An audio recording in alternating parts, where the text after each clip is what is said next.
মধ্যরাতে নিস্তব্ধ রাস্তায় হাতে বোতল, চোখ লাল, পুরো দস্তুর মাদলামি করছেন একজন। ঠিক তখনই ঝোপের আড়াল থেকে ধীরে ধীরে বেরিয়ে আসে এক বিশাল দেহী বাঘ। বাঘমশাই হয়তো ভাবছিলেন, বাহ, আজ রাতের খাবারটা তো বেশ মুখরোচক হবে। কিন্তু আমাদের মাতাল নায়ক তো আর সাধারণ মাতাল নন।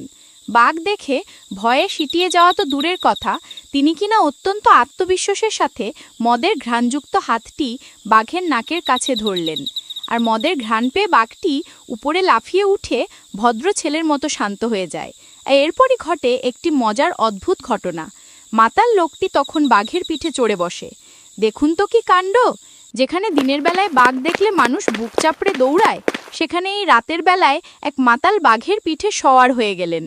ভিডিওটি দ্রুত গতিতে সোশ্যাল মিডিয়ায় ছড়িয়ে পড়েছে। ফেসবুকে লাভলি সন্দীপা নামের একটি অ্যাকাউন্ট থেকে প্রকাশিত এই ভিডিওটি ৩০ লক্ষেরও বেশি মানুষ দেখে ফেলেছেন। কমেন্ট সেকশন ভরে গেছে মজার মজার মন্তব্যে। একজন দর্শক লিখেছেন, এজন্যই অভ্যাসটা করে রেখেছি, বিপদ তো আর বলে আসে না। ফয়সাল আহমেদ নামের একজন মন্তব্য করেছেন, পৃথিবীতে নেশা এমন এক জিনিস যা কিনা সব কিছুকে হার মানায়। সন্দীপ সর্দার নামের এক দর্শক কিছুটা চিন্তিত হয়ে লিখেছেন, ওগো দাদা, বেঁচে আছেন তো? তবে এই হাসি ঠাট্টার আড়ালে একটি গুরুতর প্রশ্ন উকি দিচ্ছে। ভিডিওটি কি আদৌ কোনো সত্যি ঘটনা, নাকি কৃত্রিম বুদ্ধিমত্তার দ্বারা তৈরি?